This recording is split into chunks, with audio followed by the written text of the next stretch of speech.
तो हेलो बच्चों, स्वागत है आपका विस्फोट लर्निंग एकेडमी के इस नए वीडियो में। तो बच्चों, आज के इस वीडियो में हम आपकी कक्षा 10वीं विज्ञान जो छत्तीसगढ़ पैटर्न पर आधारित है उसके अध्याय 18 की शुरुआत आज की इस वीडियो में करने वाले हैं।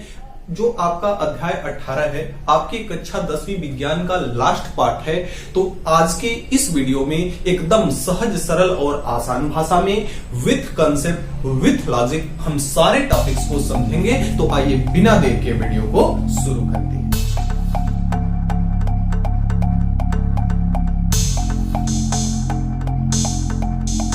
हमारा तो बच्चों, आपका जो अध्याय 18 है उसका पाठ का नाम है ऊर्जा के स्वरूप एवं स्रोत।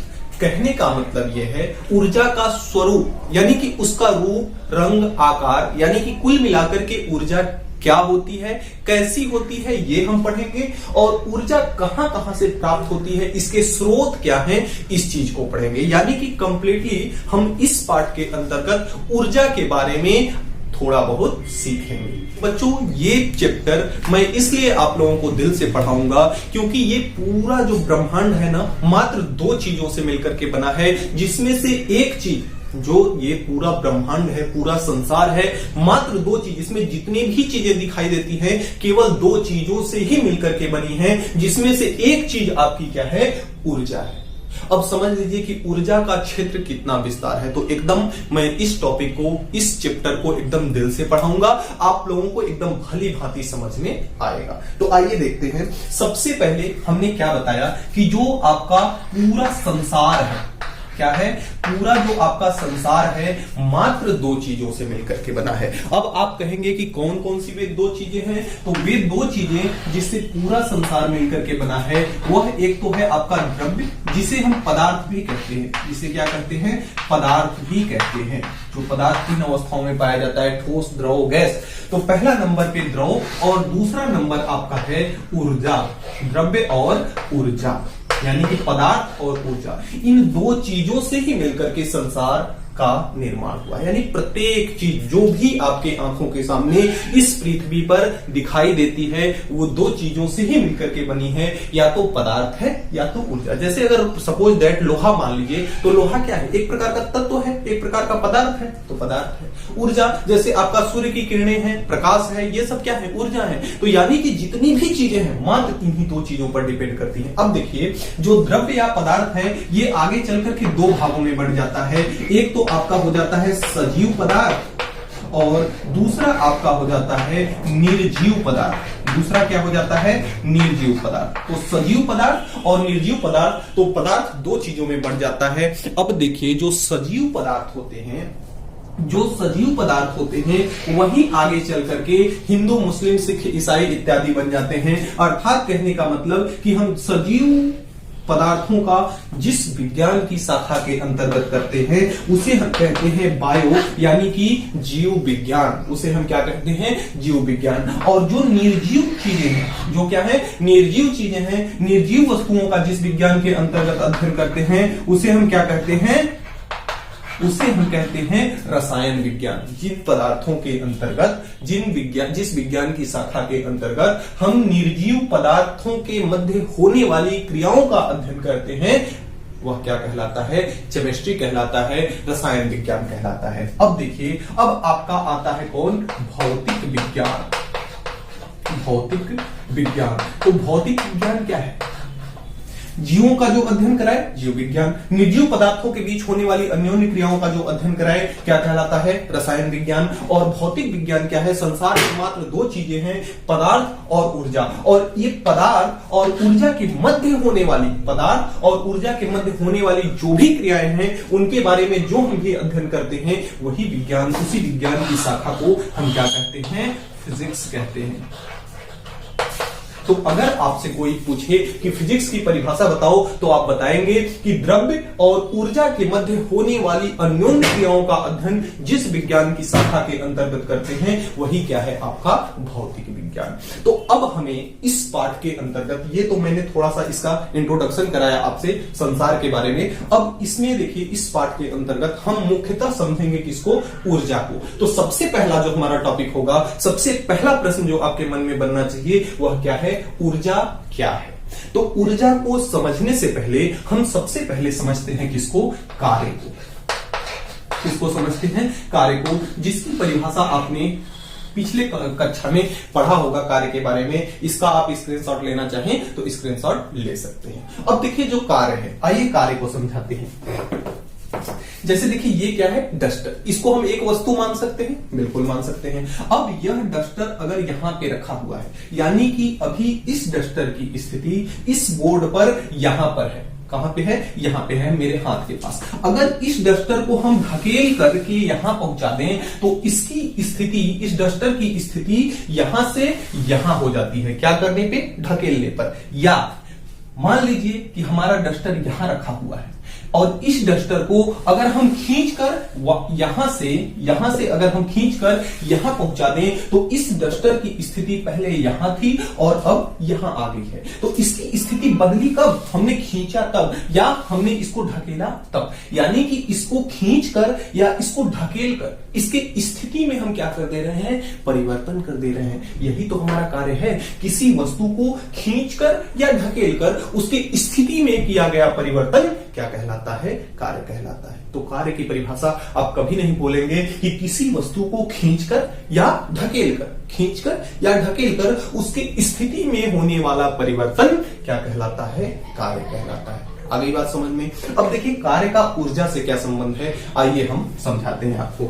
देखिए अगर आपसे कोई कहे कि आप 20 किलो का पत्थर, अगर 20 किलो का कोई पत्थर है और आपसे कोई कह रहा है कि इस 20 किलो के पत्थर को उठा करके आप कहीं और रख दीजिए, यहां से उठा करके आप वहां रख दीजिए, तो आप क्या करेंगे? आप बॉडी बिल्डर हैं, आराम से 20 किलो का पत्थर उठाएंगे और जहां बोलेगा आप उस 20 किलो के पत्थर को वहां उठा करके रख देंगे। लेकिन अगर आप खाए पिए हैं तब, लेकिन अगर वही आपको 5 दिन से ना तो खाना दिया जाए और ना तो पानी दिया जाए और बोला जाए कि आप 20 किलो का पत्थर यहां से उठा करके यहां रख दें, तो क्या आप रख पाएंगे? नहीं रख पाएंगे। यानी कि आपको पत्थर को यहां से उठा करके यहां रखने के लिए आपको किसकी जरूरत पड़ रही है? भोजन की जरूरत पड़ रही है। किसकी जरूरत पड़ रही है? पानी की जरूरत पड़ रही है। तब जाकर के आप 20 किलो का पत्थर यहां से उठा करके वहां रख पा रहे हैं। यानी कि यहां से उठा करके वहां रखना, पत्थर की स्थिति को खींचकर या ढकेल कर या उस पर बल लगाकर उसकी स्थिति को परिवर्तन कर दे रहे हैं। यानी क्या कर रहे हैं? कार्य। यानी कि आप क्या कर रहे हैं? पत्थर को उठाकर यहां से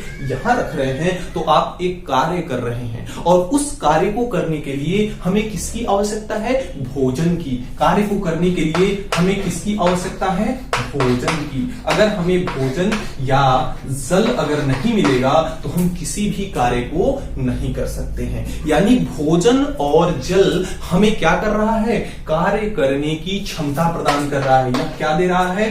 कार्य करने की क्षमता, करने की क्षमता। या क्या प्रदान कर रहा है? हमें कार्य करने की क्षमता दे रहा है। यानी कि भोजन और जो जल आपका है उसको आप जब खा रहे हैं तो आपके पेट के अंदर जा रहा है और उस भोजन का पाचन हो रहा है। उस भोजन का क्या हो रहा है? पाचन हो रहा है। उसके अंदर रासायनिक क्रियाएं होती हैं और भोजन का क्या होता है? पाचन होता है। और आपको क्या मिलता है? कार्य करने की क्षमता। तो जो आप ये वर्ड देख रहे हैं, कार्य करने की क्षमता, इसी को हम नाम देते हैं किसका? इसी को हम नाम देते हैं ऊर्जा का। इसका नाम देते हैं ऊर्जा का। तो ऊर्जा क्या है? कार्य करने की क्षमता ही क्या है? ऊर्जा है। ऊर्जा क्या है? कार्य करने की क्षमता ऊर्जा है। तो अगर आपसे कोई ये पूछ दिया कि ऊर्जा क्या है, तो आप एक लाइन में उसको उत्तर देंगे कि कार्य करने की क्षमता क्या है? ऊर्जा है। कार्य करने की ही क्षमता क्या है? ऊर्जा है। अब देखिए ऊर्जा एक भौतिक राशि है। हमने क्या बोला? ऊर्जा एक भौतिक राशि है। भौतिक राशि का मतलब क्या? कि जिस ऐसी राशि या ऐसा पद जिसे हम भौतिक विज्ञान के अंतर्गत उसका अध्ययन करें, वह क्या कहलाता है? भौतिक राशि। अगर भौतिक राशि की हम जनरल तौर पे परिभाषा बताएं तो ऐसी राशियां जिनका मापन किया जा सके, यानी जिनको मापा जा सके। भाई अगर हम कह रहे हैं कि आपके अंदर ज्यादा एनर्जी है, ज्यादा ऊर्जा है, ज्यादा कार्य करने की क्षमता है, तो आप ज्यादा कार्य करेंगे। आपसे कोई कमजोर व्यक्ति है तो आपके इतना कार्य नहीं कर पाएगा। कम या ज्यादा, कम या ज्यादा, यही तो है मापन कि कम कार्य कर रहे हैं कि ज्यादा। उसी का मापन तो क्या है? ऊर्जा का मापन। अगर आपके कार्य का मापन हो गया तो यानी आपके ऊर्जा का मापन हो गया। भाई ऊर्जा के ही हिसाब से तो कार्य चलता है, क्योंकि कार्य करने की ही क्षमता क्या है, ऊर्जा है। तो यानी कि ऊर्जा का मापन हो सकता है। जैसे अगर कोई द्रव्यमान है, आलू मान लेते हैं, आप मार्केट में गए तो बोलेंगे कि आप भैया हमको 2 किलो आलू दे दीजिए, 5 किलो आलू दे दीजिए, 10 किलो आलू दे दीजिए। तो यहाँ पे जो किलो शब्द दिख रहा है ना, वह क्या है, मात्रक है। वह क्या है, तो जिसका मापन अगर किया जा सकता है उसके लिए मात्रक की जरूरत पड़ती है, यूनिट की जरूरत पड़ती है कि भाई आखिर इसको हम व्यक्त करने के लिए क्या बोलेंगे कि अगला समझ पाएगा कि इसके पास इतना ऊर्जा है। तो उसके लिए एक मात्रक की आवश्यकता होती है। तो ऊर्जा का जो मात्रक होता है, ऊर्जा का जो मात्रक होता है वह क्या होता है, जूल। कार्य का मात्रक और ऊर्जा का मात्रक, दोनों का मात्रक क्या होता है, जूल। क्योंकि कार्य क्या है, ऊर्जा से ही तो प्राप्त हो रहा है। तो जो कार्य का मात्रक होगा वही क्या होगा, जूल का मात्रक, क्योंकि कार्य करने की क्षमता क्या है, ऊर्जा है।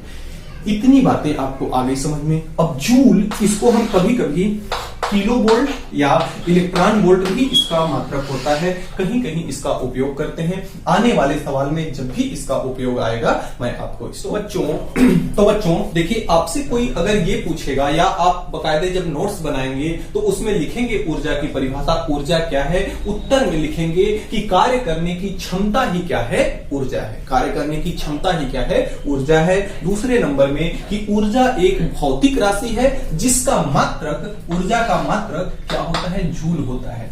किलो वोल्ट भी इसका मात्रक होता है, इलेक्ट्रॉन वोल्ट भी इसका मात्रक होता है। इनके बारे में जब कभी भी चर्चा होगी आगे मैं बताऊंगा आपको। अब देखिए, आइए देखते हैं कि मनुष्य ने ऊर्जा को किस प्रकार से अपने दैनिक जीवन में रिलेटेड किया, उसको किस प्रकार से खुद से संबंधित किया।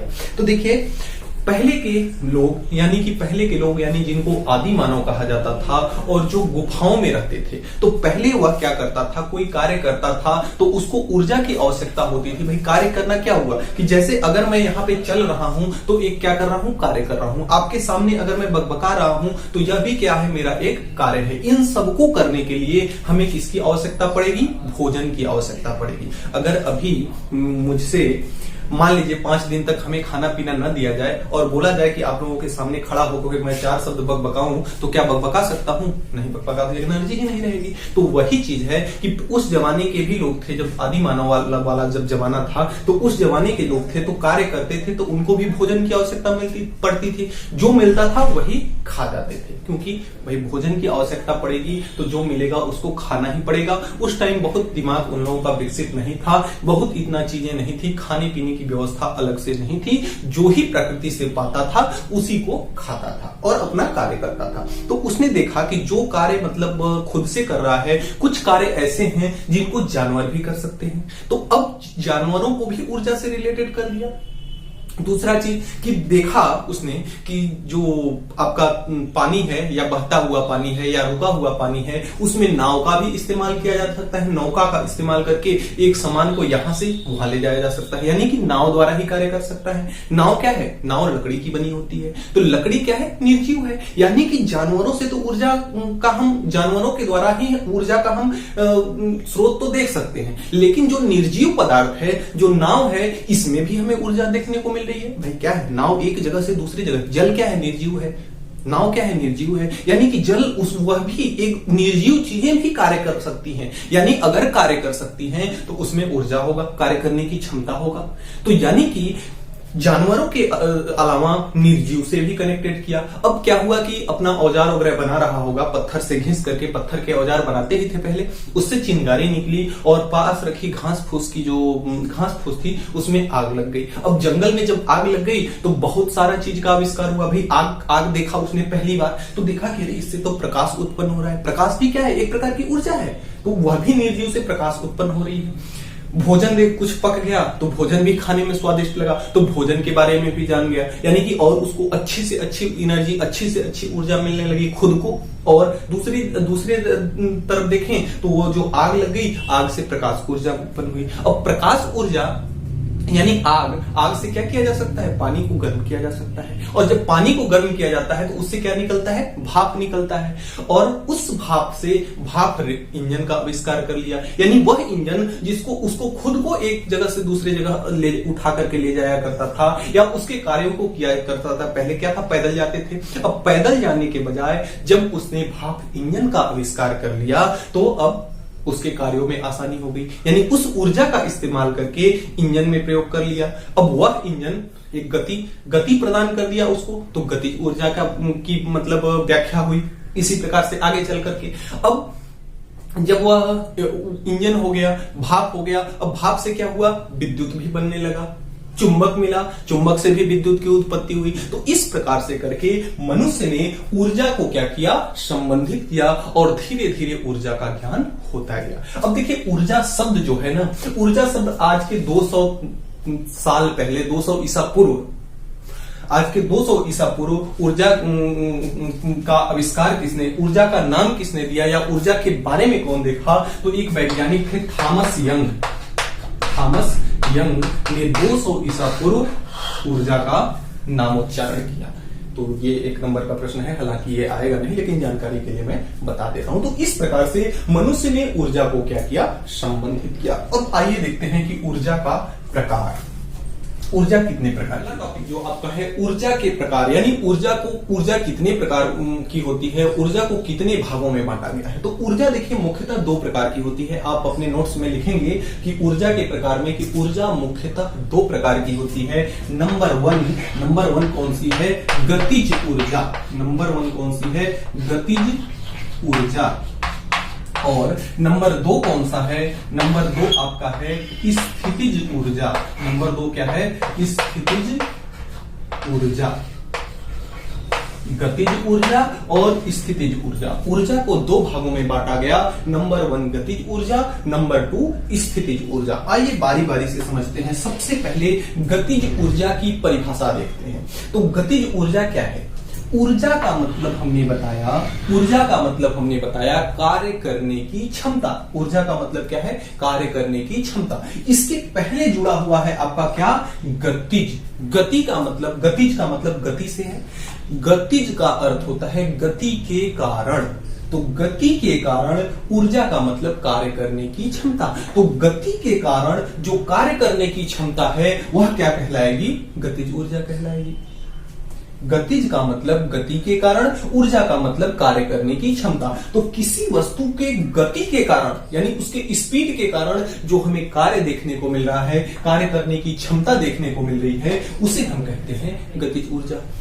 आपका दूसरा नंबर है स्थितिज ऊर्जा। तो ऊर्जा का मतलब तो हमने बताया कार्य करने की क्षमता।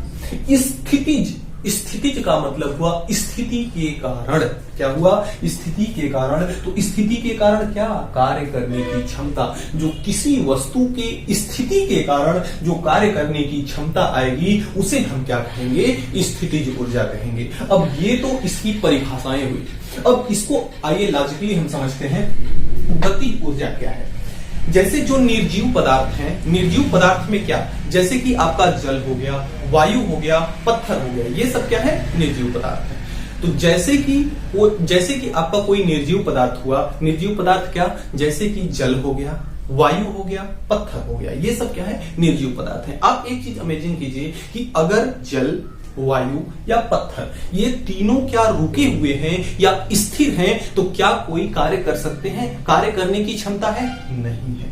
पानी अगर रुका हुआ है तो वह नौके को नहीं ढकेल सकता, कोई कार्य नहीं कर सकता अगर रुका हुआ है तो। हवा अगर रुका हुआ है तो उसके द्वारा कोई कार्य नहीं होगा। पत्थर अगर एक जगह पे पड़ा हुआ है तो उसके द्वारा कोई कार्य नहीं होगा। लेकिन यही सोचिए कि अगर ये सब पानी, वायु और पत्थर चलना शुरू कर दे तब क्या होगा। पानी अगर चलना शुरू कर दे तो यह नाव को एक जगह से दूसरे जगह तक ले जा सकती है, यानी क्या कर सकती है, कार्य कर सकती है। कौन सा कार्य, नाव को एक जगह से दूसरे जगह ले जाने का। अगर वायु चलना शुरू कर दे तो बड़े बड़े पेड़ों को उखाड़ सकती है, बड़े बड़े डालियों को तोड़ सकती है। तो वायु भी चलना शुरू कर दे तो क्या कर सकती है, कार्य कर सकती है। यानी कि वायु के चलने के कारण कार्य देखने को मिल रहा है। कौन सा कार्य, पेड़ को उखाड़ फेंकना। भले ही कार्य आपका हानिकारक हो या लाभदायक हो तो रहा है कार्य। तो यानी कि वायु भी चलना शुरू कर दे रही है तो कार्य हो रहा है। अगर पत्थर लुढ़कना शुरू कर दे और किसी चीज पे गिर जाए तो उसको चूर चूर कर सकता है, उसको तोड़ सकता है, तो वह भी एक क्या है, कार्य है। कैसा कार्य? किसी वस्तु को तोड़ने का कार्य। तो आपने ये देखा कि अगर जल, वायु, पत्थर अर्थात निर्जीव वस्तुएं अगर चलायमान हो जाए, गति की अवस्था में हो जाए, तो क्या कर सकती हैं? कार्य करने की क्षमता उसके अंदर देखने को मिल सकता है। वे कार्य कर सकती हैं। किसके कारण? जब वस्तुओं के अंदर गति होगी तब, और जब वस्तु के गति के कारण कोई ऊर्जा होती है, गति के कारण जब कार्य करने की क्षमता होती है, तो उसे हम क्या कहते हैं? गतिज ऊर्जा कहते हैं। उसे हम क्या कहते हैं? गतिज ऊर्जा कहते हैं।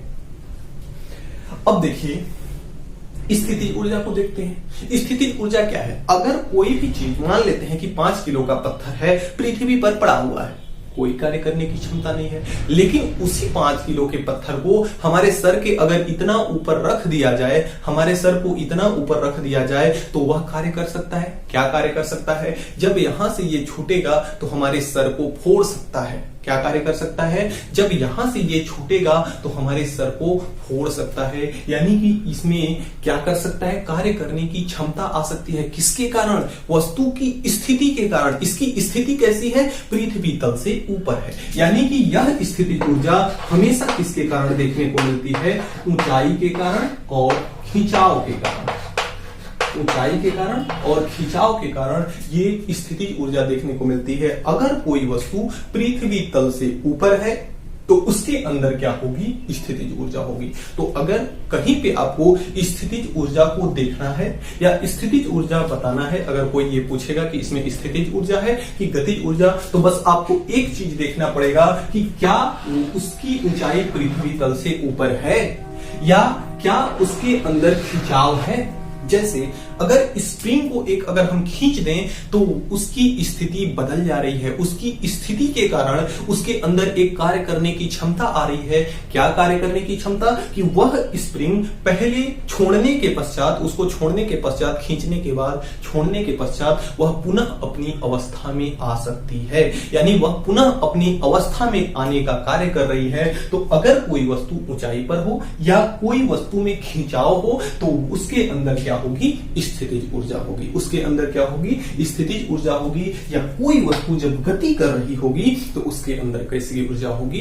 गतिज ऊर्जा होगी। एक एग्जांपल देखिए, एक एग्जांपल मैं दूंगा और आप वीडियो को पॉज करके एक एग्जांपल जो मैं बता रहा हूं उसको कमेंट बॉक्स में करके लिखेंगे कि आपकी जो चलती हुई कार है या चलती हुई कार का एग्जांपल मैं बता रहा हूं, जो चलता हुआ फैन है यानी पंखा है, चलता हुआ पंखा है, उसमें कैसी ऊर्जा है? इस गतिज ऊर्जा है कि स्थितिज ऊर्जा है? 2 मिनट का समय निकाल करके नीचे कमेंट बॉक्स में कमेंट करके आप बताएंगे कि चलते हुए पंखे में कौन सी ऊर्जा है। आइए हम कार का बताते हैं कि चलती हुई अगर कार है, कार अगर चल रही है तो उसमें किस प्रकार की ऊर्जा है। कार कब चलेगी? जब आप कार को चलाएंगे तब। और कार की जो सीट होती है पृथ्वी तल से कैसी होती है? ऊपर होती है। पृथ्वी तल से कैसी होती है? ऊपर होती है। यानी कि पृथ्वी तल से ऊपर यानी ऊंचाई पर है। आप कहां बैठे हैं? ऊंचाई पर बैठे हैं, तो वहां आपको स्थितिज ऊर्जा देखने को मिल रही है। लेकिन हमने कहा कि कार्य गतिमान है, पंखा क्या है? चल रहा है। कार क्या है? गतिमान है। और जब कभी भी गतिमान होगा, चल रहा होगा, उसके अंदर गति होगी तो क्या होगी? गतिज ऊर्जा होगी। तो चलती हुई कार में स्थितिज ऊर्जा और गतिज ऊर्जा दोनों ही होगी।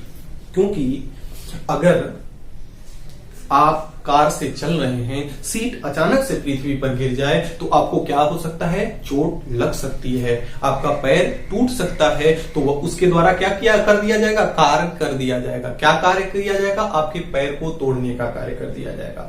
अगर गतिज ऊर्जा है, अगर गति कर रही है कार, तो उसके अंदर गतिज ऊर्जा है। आप जान ही रहे हैं, आपको एक स्थान से दूसरे स्थान तक पहुंचाने का कार्य कर रही है। और किसके कारण? गति के कारण। गति के कारण, उस कार की गति के कारण आप एक स्थान से दूसरे स्थान तक जा रहे हैं, यानी आपको एक स्थान से दूसरे स्थान तक ले जाने का कार्य कर रही है गति के कारण। स्थिति के कारण सीट अचानक से धम से नीचे आ गई तो आपको पीछे क्या होगा, चोट लगेगा। तो आपको क्या कर रहा है, स्थिति ऊर्जा क्या कर रही है, वहां आपको पीछे चोट लगाने का कार्य कर रही है। तो उसके अंदर स्थिति ऊर्जा भी है और गतिज ऊर्जा भी है, चलती हुई कार के अंदर। अब आइए देखते हैं स्थितिज ऊर्जा और गतिज ऊर्जा के कुछ स्वरूपों को, कुछ प्रकारों को। तो गतिज ऊर्जा में जैसे क्या,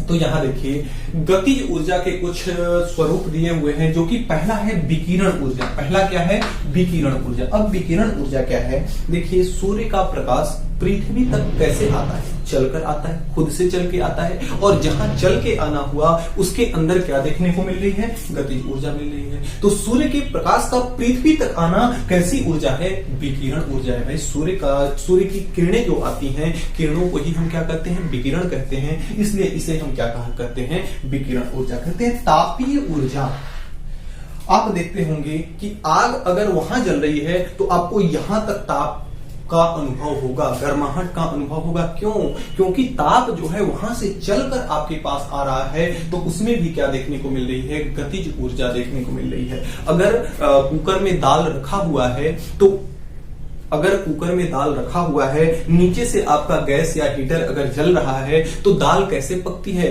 क्योंकि हीटर से चलकर ऊर्जा आपके कुकर तक आ रही है, तब जाके आपकी दाल पक रही है। यानी तापीय ऊर्जा भी क्या है, एक प्रकार की गतिज ऊर्जा है, क्योंकि उसमें गति देखने को मिल रही है। अब गति ऊर्जा यानी कार का चलना, यह भी क्या है, गति ऊर्जा है। अब ध्वनि ऊर्जा क्या है, ध्वनि ऊर्जा। मान लेते हैं कि हम जो यहाँ बोल रहे हैं तो ये हमारी आवाज दूसरे कमरे तक भी सुनाई दे रही है। कैसे सुनाई दे रही है, हमारी आवाज यहां से चल करके दूसरे कमरे तक जा रही है।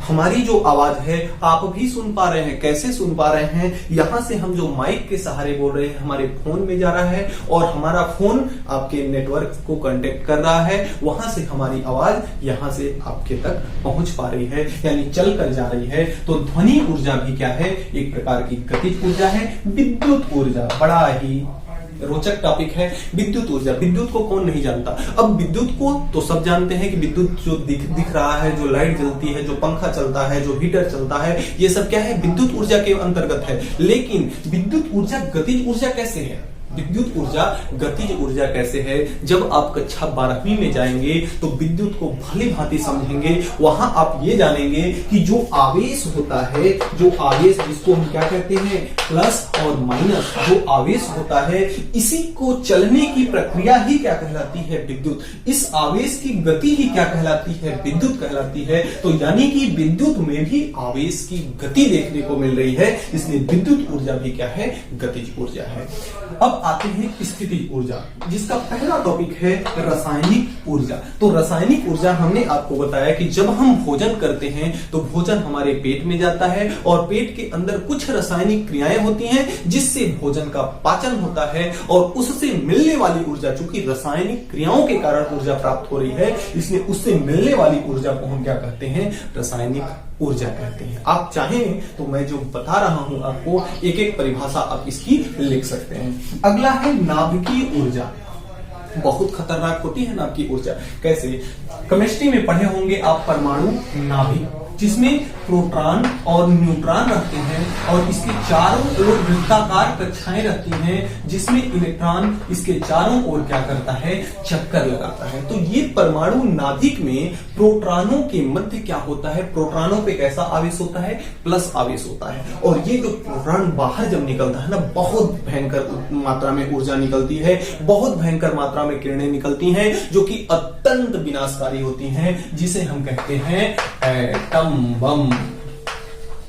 क्या कहते हैं, इसी से हम बनाते हैं एटम बम। तो इससे ऊर्जा जो निकलती है, इस बम को फटने से जो ऊर्जा निकलती है उसे ही हम क्या कहते हैं, नाभिकीय ऊर्जा। या परमाणु नाभिक के फटने से, परमाणु प्रोटॉन को बाहर निकलने से जो ऊर्जा निकलती है उसे हम कहते हैं नाभिकीय ऊर्जा। अब आते हैं यांत्रिक ऊर्जा। किसी भी चीज में अगर ऊर्जा संग्रहित है, ऊर्जा इकट्ठा है, तो वह क्या कहलाएगी, यांत्रिक ऊर्जा। जैसे तलवार में क्या है, ऊर्जा ऑलरेडी इकट्ठी है उसमें, क्योंकि अगर मैं किसी के गर्दन पर मार दूं तो उसका गर्दन अलग हो जाएगा और मैं कहां चला जाऊंगा, जेल में, और आपको पढ़ा नहीं पाऊंगा। तो ऐसा करूंगा नहीं, लेकिन बता रहा हूं कि तलवार के अंदर क्या है, यांत्रिक ऊर्जा है, यानी कि उसमें ऊर्जा संग्रहित है, इकट्ठी है पहले से। तो उसके अंदर कैसी ऊर्जा है, यांत्रिक ऊर्जा। गुरुत्वीय ऊर्जा बहुत ही मजेदार, जिसका एग्जाम्पल आप बहुत बार बार देखते होंगे कि जब हम कोई पत्थर फेंकते हैं ऊपर की ओर, तो धरती माता उस पत्थर को क्या करती हैं,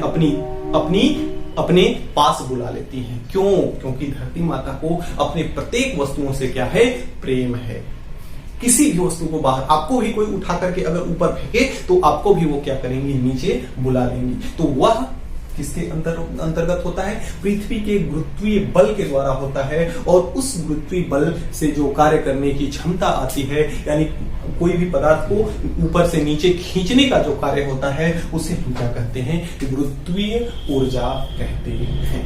तो इतने सारे जो टॉपिक्स रहे, मैंने जैसे बताया, आप खुद के अपने लैंग्वेज में इन सबकी परिभाषा लिख लेंगे। मैं उम्मीद करता हूं कि जो परिभाषा मैंने इसकी सब देसी स्टाइल में बताई है, आपको पूरी परिभाषा भली भांति समझ में आई होगी। अब आइए चलते हैं नेक्स्ट टॉपिक। तो देखिए, हमारा जो नेक्स्ट टॉपिक है, ऊर्जा का रूपांतरण। ऊर्जा का रूपांतरण समझने से पहले एक छोटा सा टॉपिक है, ऊर्जा संरक्षण का नियम। आइए पहले उसको समझा देते हैं। ऊर्जा संरक्षण का नियम मात्र एक लाइन में है, ऊर्जा ना तो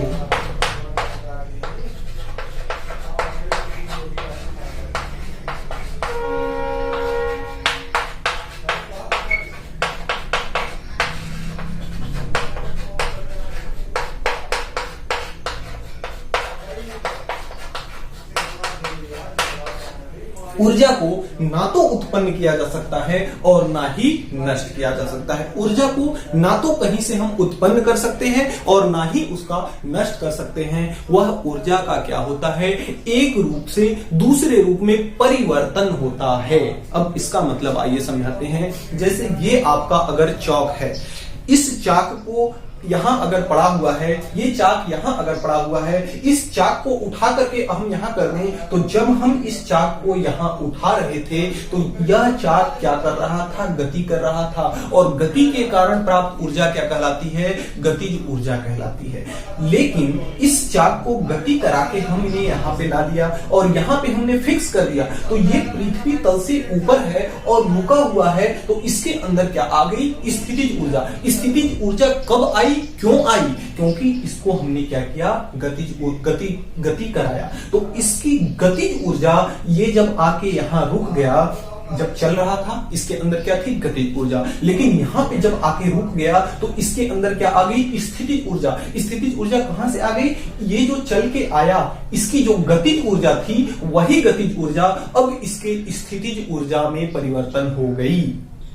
जो यहां से गति करके आया, इसके अंदर जो गतिज ऊर्जा थी, यहां आकर के वह इसके स्थितिज ऊर्जा में परिवर्तित हो गई। अब इसकी स्थितिज ऊर्जा यहाँ क्या है, इसकी स्थितिज ऊर्जा है, अगर पृथ्वी तल से ऊपर है। लेकिन जैसे ही इसको हम छोड़ेंगे, यह गति करता हुआ फिर से आएगा, यानी फिर से जो स्थितिज ऊर्जा थी, यहाँ पे जो स्थितिज ऊर्जा थी, ये जब गति करना शुरू किया, वही स्थितिज ऊर्जा गतिज ऊर्जा में परिवर्तित हो गई। यानी ऊर्जा को इस दौरान ऊपर से नीचे जाने और नीचे से ऊपर आने में ऊर्जा ना तो कहीं से हमने उत्पन्न किया, ना ही नष्ट किया। अगर इसकी स्थितिज ऊर्जा बनी तो वह गतिज ऊर्जा के कारण बनी, और गतिज ऊर्जा, स्थितिज ऊर्जा से अगर गतिज ऊर्जा बनी तो उसके स्थितिज ऊर्जा के कारण बनी। अर्थात ऊर्जा ना तो उत्पन्न की जा सकती है और ना ही ऊर्जा को नष्ट किया जा सकता है। ऊर्जा एक रूप से दूसरे रूप में परिवर्तित हो सकती है। रूपांतरण। रूपांतरण का मतलब होता है परिवर्तन, ऊर्जा का परिवर्तन, यानी ऊर्जा का एक रूप से दूसरे रूप में परिवर्तन होना ही क्या कहलाता है, ऊर्जा का रूपांतरण। एक लाइन में परिभाषा लिख लेंगे कि ऊर्जा का एक रूप से दूसरे रूप में परिवर्तित होना ही क्या कहलाता है, ऊर्जा का रूपांतरण कहलाता है। ऊर्जा संरक्षण का नियम क्या है, ऊर्जा ना तो उत्पन्न की जा सकती है और ना ही नष्ट की जा सकती है। ऊर्जा को एक रूप से दूसरे रूप में रूपांतरित किया जा सकता है, परिवर्तित किया जा सकता है। यही क्या है, ऊर्जा का रूपांतरण और ऊर्जा संरक्षण का नियम। अब आइए देखते हैं कि ऊर्जा का रूपांतरण कैसे होता है। अगर हम प्रेस की बात करें या इस्त्री की बात करें, इस्त्री या प्रेस, इस्त्री या प्रेस। अब इस्त्री, ये वाली इस्त्री नहीं है जो घर में होती है, ये इस्त्री नहीं है। इस्त्री का मतलब प्रेस, जो कि कपड़ा प्रेस किया जाता है, जिससे क्या किया जाता है, कपड़ा प्रेस किया जाता है। तो आपने कभी देखा है कि जो प्रेस है उसके अंदर क्या होता है, प्रेस के वायर को हम बोर्ड में ले जाकर के प्लग करते हैं, बोर्ड में ले जाकर के लगाते हैं और स्विच ऑन करते हैं, यानी उसको क्या देते हैं, विद्युत देते हैं। यानी उसको क्या दिया जाता है, विद्युत ऊर्जा दिया जाता है। उसे क्या दिया जाता है, विद्युत ऊर्जा।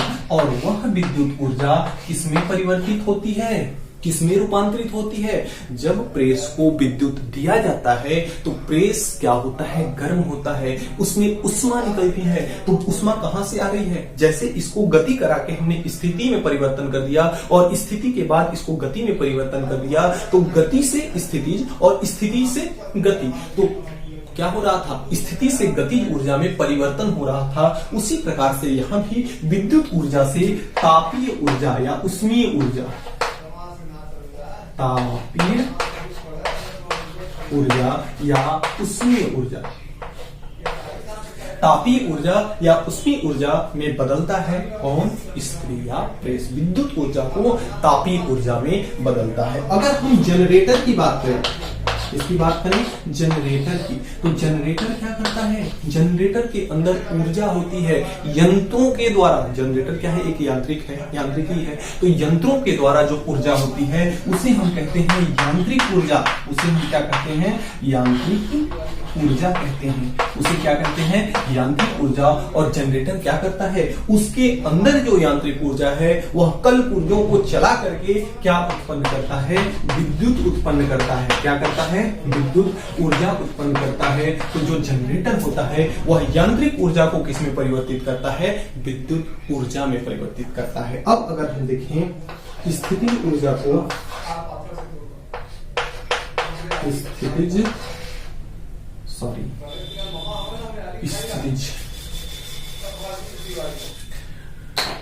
टंकी के पानी को अगर देखें, टंकी का पानी ऊपर से नीचे आना अगर देखें, तो अगर टंकी रखी हुई है ऊपर में, यानी पृथ्वी तल से कहां है, ऊपर है, यानी उसके अंदर कैसी ऊर्जा है, स्थितिज ऊर्जा है। कैसी ऊर्जा है, स्थितिज ऊर्जा है। कैसी ऊर्जा है, स्थितिज ऊर्जा। लेकिन जब हम पाइप को खोल देते हैं, टंकी के पाइप को खोल देते हैं, तो पानी ऊपर से नीचे आता है, यानी जो स्थितिज ऊर्जा था पानी का वह किसमें परिवर्तित हो गया, गतिज ऊर्जा में। किसमें परिवर्तित हो गया, गतिज ऊर्जा में परिवर्तित हो गया पानी की स्थितिज ऊर्जा। किसमें हो गए, गतिज ऊर्जा में। अब देखिए, अगर बंदूक की गोली का अगर आकलन करें, बंदूक की गोली का अगर आकलन करें, तो बंदूक में कैसी ऊर्जा है, यांत्रिक ऊर्जा। बंदूक में कैसी ऊर्जा है, यांत्रिक। क्योंकि हमने आपको बताया है कि यांत्रिक ऊर्जा जिसमें पहले से ऊर्जा संग्रहित होती है, तो बंदूक क्या है, एक यंत्र है और उस यंत्र में ऊर्जा संग्रहित है, यानी यांत्रिक ऊर्जा। और जब गोली को दागा जाता है तो गोली क्या करती है, बाहर जाती है और आवाज करती है। आवाज को हम क्या कहते हैं, ध्वनि ऊर्जा। आवाज को हम क्या कहते हैं, ध्वनि ऊर्जा। तो यांत्रिक ऊर्जा को किसमें बदलता है, ध्वनि ऊर्जा में बंदूक, या यांत्रिक ऊर्जा को गतिज ऊर्जा में। गोली क्या करती है, चलती है ना, तो दोनों ऊर्जा में परिवर्तित करता है। यांत्रिक ऊर्जा को ध्वनि प्लस गतिज, ध्वनि प्लस गतिज ऊर्जा दोनों में क्या करता है, परिवर्तित करता है। यानी यांत्रिक ऊर्जा का ध्वनि और गतिज ऊर्जा में क्या होता है, रूपांतरण होता है। अब अगला देखें, टार्च का जलन। टार्च का जलना। टार्च के अंदर क्या होता है, बैटरी होती है, सेल लगी होती है, और वो सेल क्या होती है, रासायनिक क्रियाओं द्वारा बनाई गई होती है। यानी उसमें कैसी ऊर्जा होती है, रासायनिक ऊर्जा होती है। उसमें कैसी ऊर्जा होती है, रासायनिक ऊर्जा होती है। और वह रासायनिक ऊर्जा जब हम टार्च का बटन जलाते हैं तो प्रकाश उत्पन्न करता है। यानी कैसी ऊर्जा में बदल रहा है, प्रकाश ऊर्जा में बदल रहा है। तो इन सब कहने का मतलब, इन सारे एग्जाम्पल्स का मतलब ये है कि देखिए, ऊर्जा को ना तो हमने यहाँ किसी प्रकार से उत्पन्न किया और ना ही नष्ट किया। हमारे पास जो विद्युत ऊर्जा थी उसी को हमने बदल दिया तापीय ऊर्जा में, किसके द्वारा, प्रेस के द्वारा। जो हमारे पास यांत्रिक ऊर्जा थी उसी ऊर्जा को हमने बदल दिया विद्युत ऊर्जा में, जनरेटर के द्वारा। जो हमारे पास स्थितिक ऊर्जा थी वही हमने बदल दिया गतिज ऊर्जा में, टंकी के पानी द्वारा। यांत्रिक ऊर्जा जो थी उसी को हमने ध्वनि और गतिज ऊर्जा में बदल दिया बंदूक की गोली द्वारा। जो हमारे पास रासायनिक ऊर्जा थी इसी को हमने प्रकाश ऊर्जा में बदल दिया टार्च को जला करके। यानी कि ऊर्जा को एक रूप से दूसरे रूप में हमने क्या कर रहे हैं, बदल रहे हैं, उसको परिवर्तन कर रहे हैं, रूपांतरण कर रहे हैं। तो ऊर्जा को ना तो उत्पन्न किया जा सकता है और ना ही नष्ट किया जा सकता है। यह कथन शाश्वत सत्य है। जहां भी आएगा वहां, जब जब फिजिक्स पढ़ेंगे आप, जब जब ऊर्जा की जिक्र होगी, इस नियम का, इस ऊर्जा संरक्षण के नियम का तब तक जिक्र होना चाहिए। तब तक जब जब ऊर्जा का जिक्र होगा तब तक ऊर्जा संरक्षण का नियम वहां पर लागू होगा। ऊर्जा को ना तो उत्पन्न किया जा सकता, ना तो क्या किया जा सकता है, रूपांतरण। एक रूप से दूसरे रूप में बदलना ही ऊर्जा का क्या है, रूपांतरण है। तो डियर स्टूडेंट्स, प्यारे बच्चों, आज की वीडियो में इतना ही। हमें उम्मीद है कि आज हमने जो भी पढ़ा आपको अच्छे से समझ में आया होगा। फिर भी किसी भी प्रकार का अगर कोई भी आपको डाउट है तो आप नीचे कमेंट बॉक्स का इस्तेमाल करके कमेंट करके हमें जरूर बताएंगे। मैं एक एक बच्चे का एक एक कमेंट पढ़ता हूं और सभी के सवालों का रिप्लाई जरूर करता हूं। ये वीडियो कैसी लगी आपको कमेंट बॉक्स में कमेंट करके आप जरूर बताएंगे। और अभी तक आप हमारे चैनल पर नए हैं, मेरा पढ़ाया हुआ अगर आपको समझ में आता है तो चैनल को सब्सक्राइब करके बेल आइकन को प्रेस जरूर कर लीजिएगा, ताकि मेरी अगली आने वाली वीडियो की नोटिफिकेशन सबसे पहले आप तक मिल सके। तो मिलते हैं नेक्स्ट वीडियो में नेक्स्ट टॉपिक के साथ नेक्स्ट डे। तब तक के लिए गुड बाय।